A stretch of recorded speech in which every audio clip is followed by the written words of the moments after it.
بسم اللہ الرحمن الرحیم۔ اردو لازمی 11ویں جماعت کے اس تدریسی سلسلے میں عدنان خان اپنے دوسرے لیکچر کے ساتھ آپ سے مخاطب ہے۔ اس سے پہلے ہم نے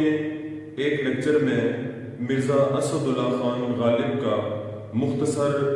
تعارف دیکھا تھا، جس میں ان کی ابتدائی زندگی کے حالات و واقعات اور ان کی شاعرانہ خصوصیات کا اختصاراً جائزہ لیا گیا تھا۔ شاعرانہ خصوصیات پر بات چیت کے بعد آج کا ہمارا موضوع مرزا اسد اللہ خان غالب کی شامل نصاب غزل کے اشعار کی تشریح ہے۔ آئیے ہم بڑھتے ہیں اپنے موضوع کی طرف اور مرزا غالب کی غزل کے اشعار کی تشریح کے اس سلسلے کو شروع کرتے ہیں۔ مرزا غالب کی غزل کا مطلب پیش خدمت ہے: ہزاروں خواہشیں ایسی کہ ہر خواہش پہ دم نکلے، ہزاروں خواہشیں ایسی کہ ہر خواہش پہ دم نکلے، بہت نکلے میرے ارمان لیکن پھر بھی کم نکلے۔ مشہور زمانہ شعر ہے۔ اس شعر کو بہت مقبولیت حاصل ہوئی۔ یقیناً آپ سب کو یہ شعر اس سے پہلے آپ نے سنا ہوگا، بلکہ آپ کو یہ یاد ہوگا۔ غزل کے اس مطلع میں مرزا اسد اللہ خان غالب یوں کہتے ہیں: ہزاروں خواہشیں ایسی کہ ہر خواہش پہ دم نکلے، بہت نکلے میرے ارمان لیکن پھر بھی کم نکلے۔ خواہش کہا جاتا ہے انسان کی آرزو کو، انسان کی تمنا کو۔ ہزاروں خواہشیں، ہزاروں آرزوئیں، ہزاروں تمنائیں، ہزاروں خواہشات ایسی کہ ہر خواہش پہ، کہ ان ہزارہا خواہشات میں سے، ان تمناؤں اور آرزوؤں میں سے ہر ایک خواہش ایسی ہے کہ اس خواہش پہ دم نکلے، سانس نکلے، جان جائے۔ کہ ہزارہا خواہشات ہیں اور ان لاتعداد خواہشات میں سے ہر ایک خواہش اتنی اہمیت رکھتی ہے کہ اس کو پورا کرنے کے لیے انسان کی جان جاتی ہے، دم نکلتا ہے۔ پھر کہتے ہیں دوسرے مصرے میں: بہت نکلے میرے ارمان،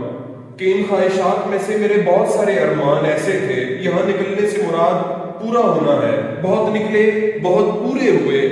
میرے ارمان، لیکن باوجود اس کے کم نکلے، کم پورے ہوئے۔ انسان کی نفسیات کے اعتبار سے مرزا اسد اللہ خان غالب بات کرتے ہوئے یہ کہتے ہیں کہ فطری طور پر ہر ایک انسان کی ذات میں خواہشات کا ایک لامتناہی سلسلہ تمام عمر جاری و ساری رہتا ہے، اور خواہشات کا یہ سلسلہ کچھ اس انداز سے انسان کی زندگی میں آگے بڑھتا رہتا ہے کہ انسان کے دل میں، انسان کے من میں کئی خواہشات پیدا ہوتی ہیں، وہ جنم لیتی ہیں، اور انسان ان خواہشات کو پایۂ تکمیل تک پہنچانے کے لیے ہر طرح کی کوشش کرتا ہے، محنت کرتا ہے، جستجو کرتا ہے، اور نتیجتاً وہ اپنی بہت ساری خواہشات کو پا لیتا ہے۔ ان میں وہ اپنی منزل مقصود کو حاصل کرنے میں کامیابی حاصل کر لیتا ہے۔ اور ہر انسان کی اپنی اپنی خواہشات ہوتی ہیں، اپنا مزاج، اپنی پسند، اپنی ناپسند، اور اپنے ماحول کے مطابق، اپنی طبیعت کے مطابق، انسان کی سوچ اور فکر کے مطابق انسان کی خواہشات انسان کے اندر پیدا ہوتی ہیں۔ لیکن مرزا اسد اللہ خان یہ غالب یہ کہتے ہیں کہ انسان کی ہزاروں خواہشیں ہوتی ہیں،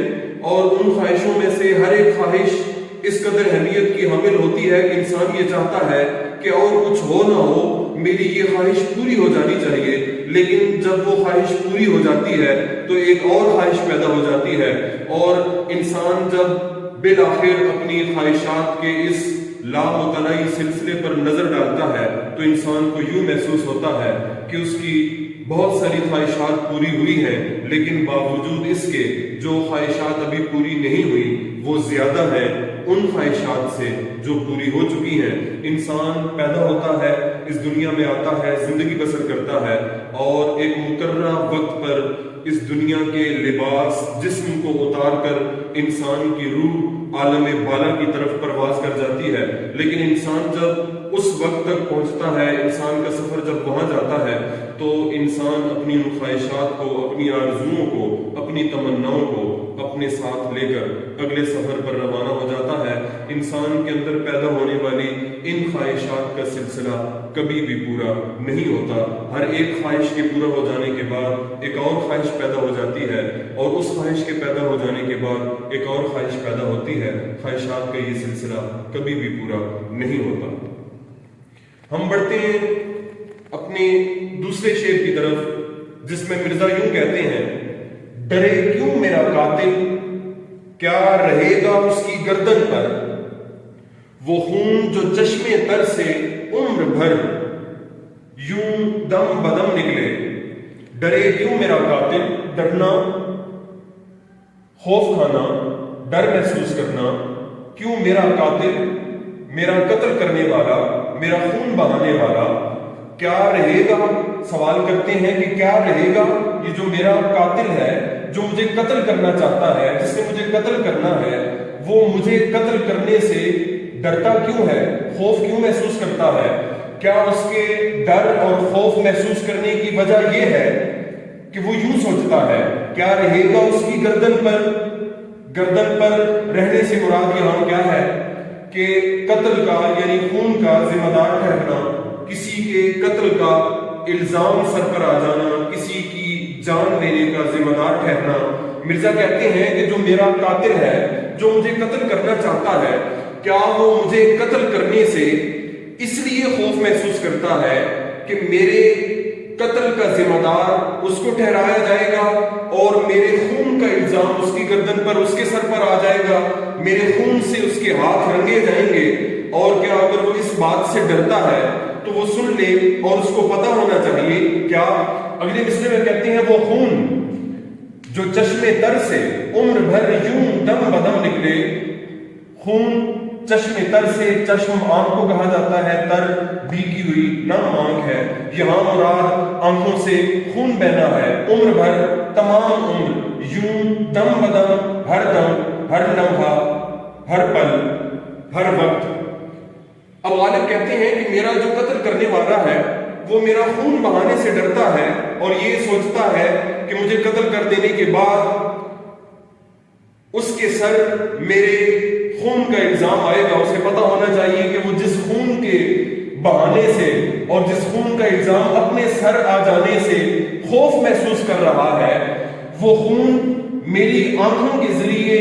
تمام عمر لمحہ بلمحہ بہتا رہا، میرے جسم میں اب خون کا قطرہ باقی نہیں رہا، میں تو پہلے سے مر چکا ہوں، غموں کی وجہ سے، مصیبتوں کی وجہ سے، ہجر کے غم میں، ہجر میں، جدائی میں میری آنکھیں اس قدر روتی رہیں کہ آنکھوں سے پانی کے بجائے خون بہتا ہے، اور جس خون کے بہانے سے میرا قاتل ڈرتا ہے وہ خون تمام عمر ہر لمحہ میری آنکھوں سے بہتا رہا، اور اب حالت یہ ہے کہ میرے جسم میں خون کا کوئی قطرہ باقی نہیں رہا۔ اس لیے جو میرا قتل کرنے والا ہے، جو میرا قاتل ہے، اس کو میرے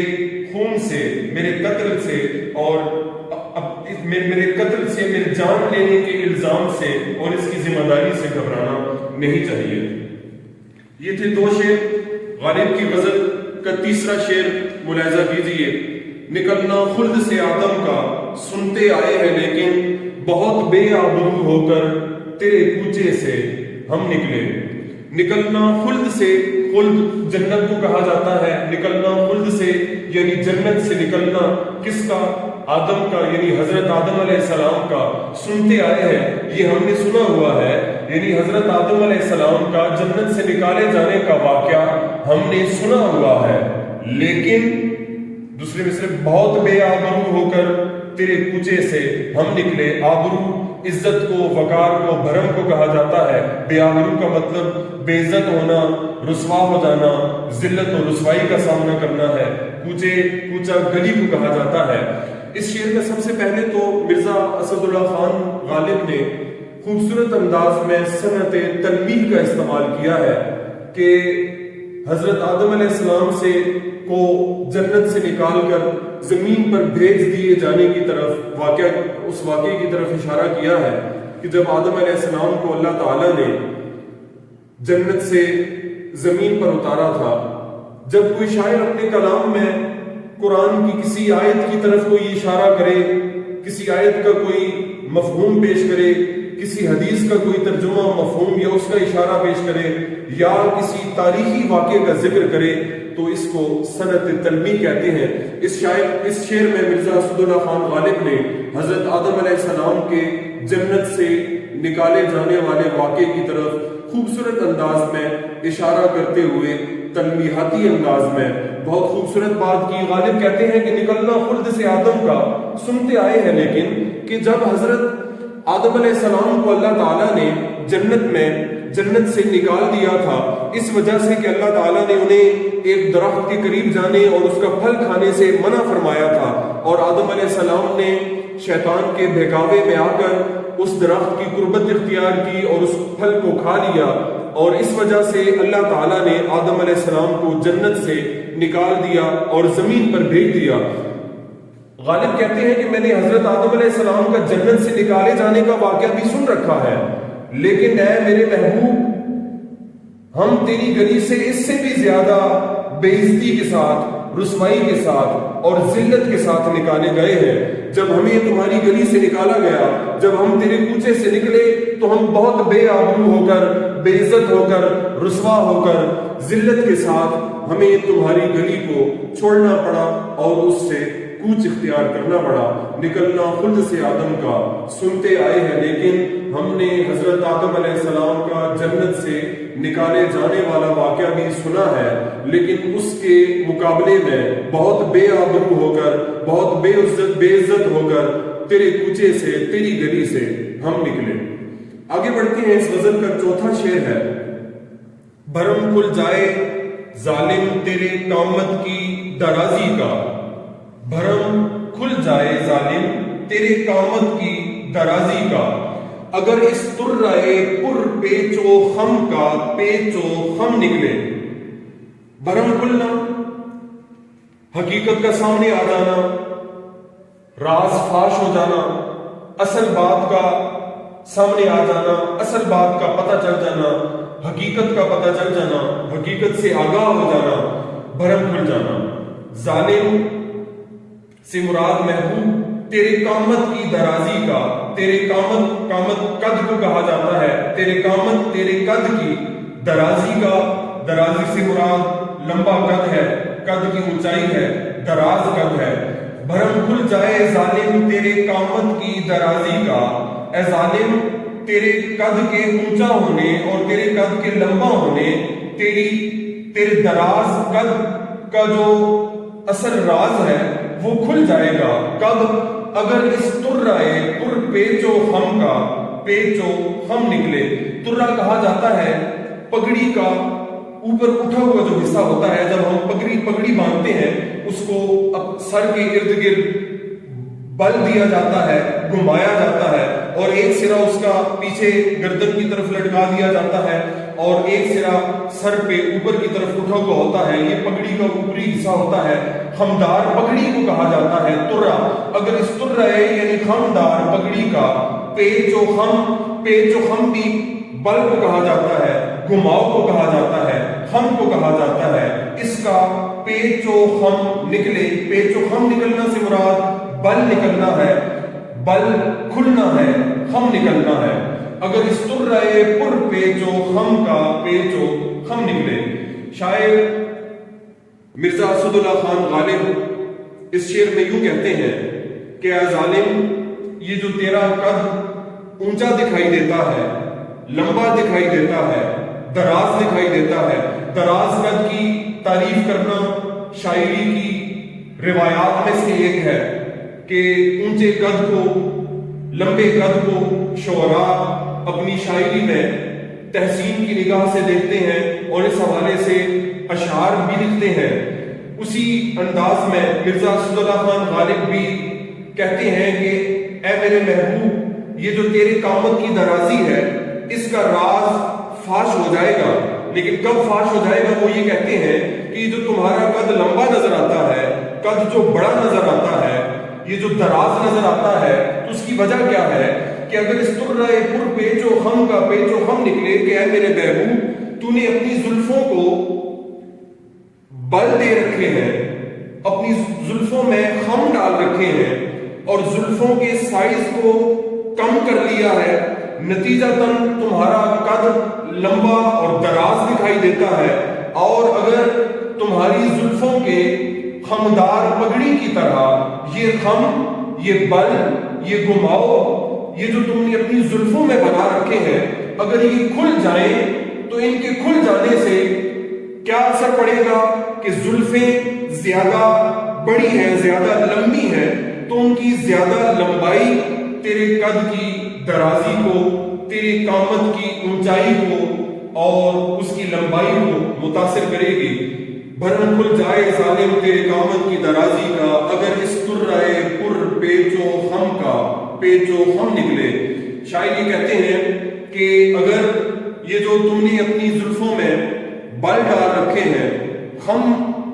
اس میں جو موجود ہیں، یہ اس کے خم اگر کھل جائیں، اس کے بل کھل جائیں تو زلفیں زیادہ لمبی ہو جائیں گی، نتیجے میں یہ جو تمہارا دراز قد ہے، یہ جو لمبا اور اونچا قد ہے، اس کا راز فاش ہو جائے گا، اور تمہارا قد جو اس وقت بڑا لمبا دراز دکھائی دیتا ہے اور خوبصورت نظر آ رہا ہے، اس کی اصل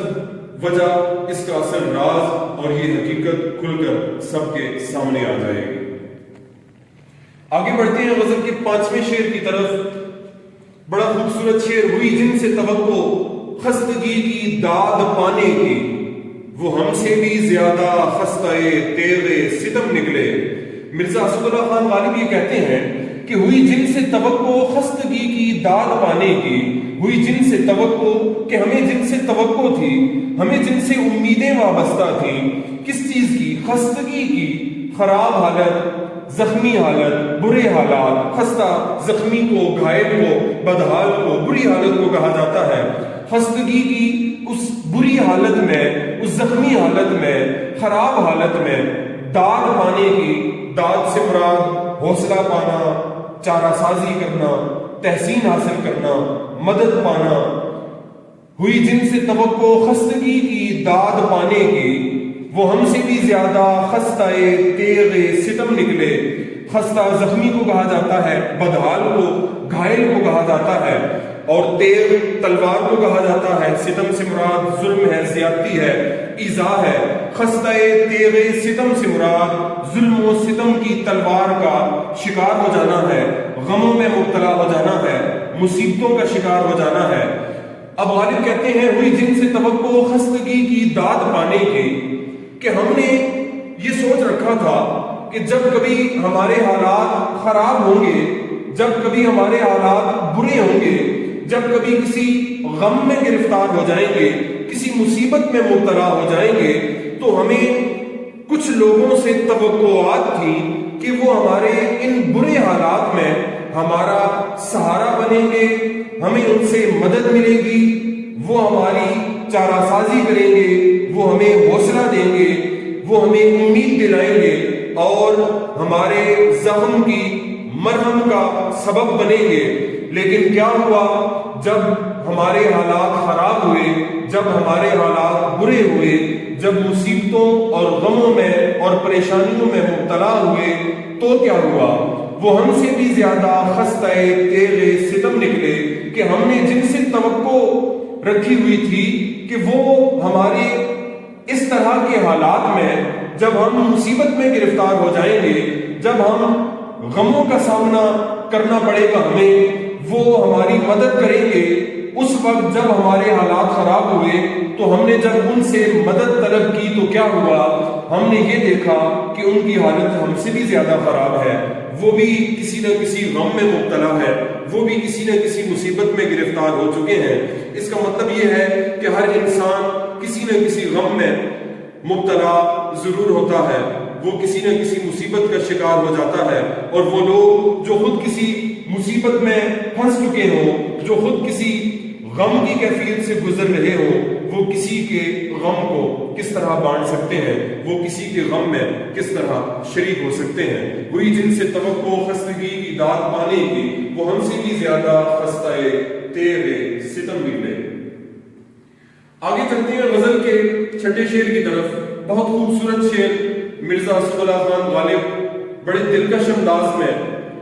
خوبصورت بات کہتے ہوئے کہتے ہیں، جی محبت میں نہیں ہے فرق مرنے اور جینے کا، اسی کو دیکھ کر جیتے ہیں جس کافر پہ دم نکلے۔ محبت میں نہیں ہے فرق مرنے اور جینے کا، مرنا جان دینا، جان نکل جانا، جان چلی جانا، سانس کا رک جانا، جینا زندہ رہنا، اسی کو دیکھ کر جیتے ہیں، یعنی جس کو دیکھتے ہیں اور پھر جیتے ہیں، یعنی جس کو دیکھنے سے ہماری جان میں جان آ جاتی ہے۔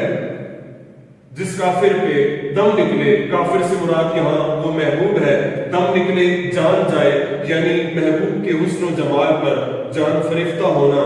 جان قربان کرنا، اپنی جان فدا کرنا، وہ محبوب جس پر جان جاتی ہے۔ بہت خوبصورتی کے ساتھ مرزا اسد اللہ خان غالب اس شعر میں یوں کہتے ہیں، اور محبت میں نہیں ہے فرق مرنے اور جینے کا۔ یہ محبت ایسی چیز ہے کہ جس میں مرنے اور جینے میں کوئی فرق نہیں۔ محبت میں مرنا اور جینا ایک جیسی حیثیت رکھتا ہے،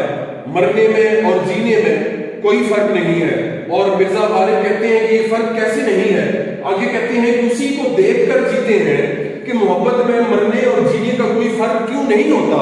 اسی کو دیکھ کر جیتے ہیں۔ وہی ہمارا محبوب جو ہمارے زندہ رہنے کا باعث ہوتا ہے،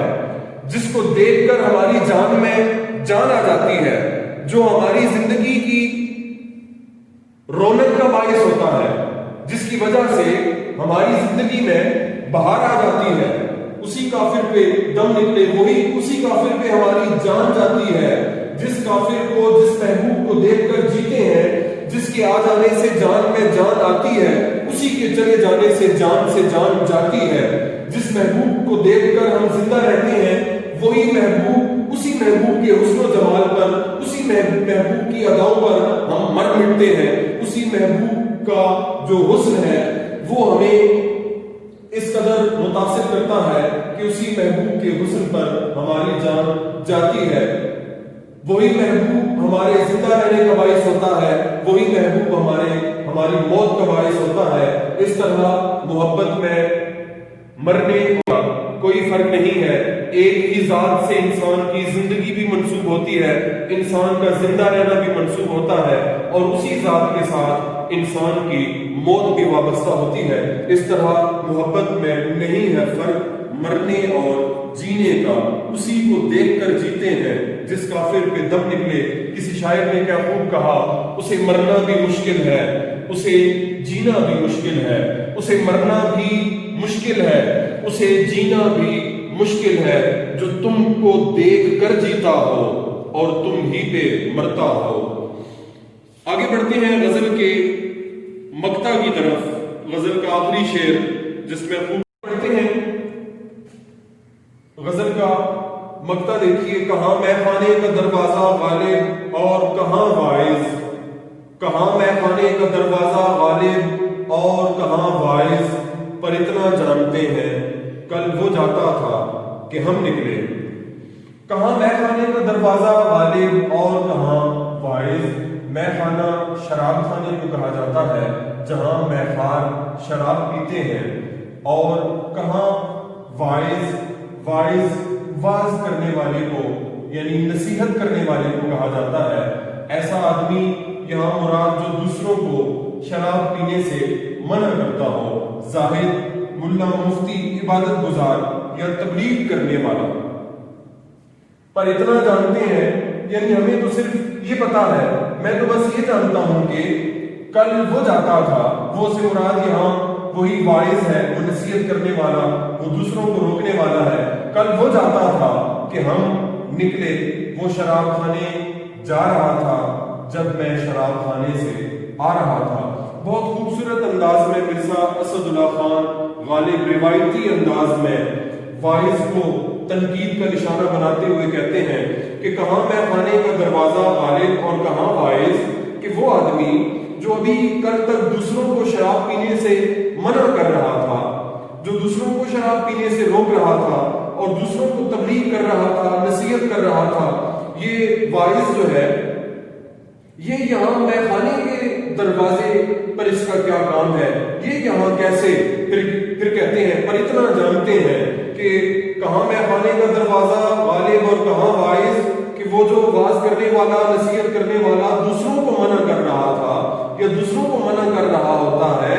وہ اور مے خانے کا دروازہ غالب، ان دونوں میں کتنا فاصلہ ہے اور ان دونوں کا آپس میں کیا تعلق ہے؟ پھر آگے دوسرے مصرے میں بڑی خوبصورتی سے تصویر پیش کرتے ہوئے یہ کہتے ہیں پر اتنا جانتے ہیں، میں تو اتنا جانتا ہوں، کل وہ جاتا تھا، یعنی وہ واعظ مے خانے کی طرف جا رہا تھا، مے خانے میں داخل ہو رہا تھا کہ ہم نکلے، میں اس وقت مے خانے کے دروازے سے باہر نکل رہا تھا، یعنی وہ آدمی جو کل تک دوسروں کو مے خانے میں جانے سے، شراب پینے سے منع کر رہا تھا، آج وہ خود مے خانے کی طرف جا رہا تھا، مے خانے میں داخل ہو رہا تھا اس وقت کہ جس وقت میں مے خانے سے باہر نکل رہا تھا۔ کہاں مے خانے کا دروازہ غالب اور کہاں واعظ، پر اتنا جانتے ہیں، کل وہ جاتا تھا کہ ہم نکلے۔ یہ تھی مرزا اسد اللہ خان غالب کی شامل نصاب غزل کی تشریح، جس میں تمام اشعار کا انتہائی اختصار کے ساتھ آپ کے سامنے جائزہ پیش کیا گیا اور معنیوں مفاہیم کے ذریعے آپ کو شعر کا جو اصل مفہوم ہے وہ سمجھانے کی کوشش کی گئی۔ اس کے ساتھ ساتھ آپ کا اب کا گھر کا کام یہ ہے کہ آپ اپنے نوٹس کے ذریعے جو اس سے پہلے آپ کو دیے جا چکے ہیں اس میں مرتب انداز میں ان تمام اشعار کی تشریح کو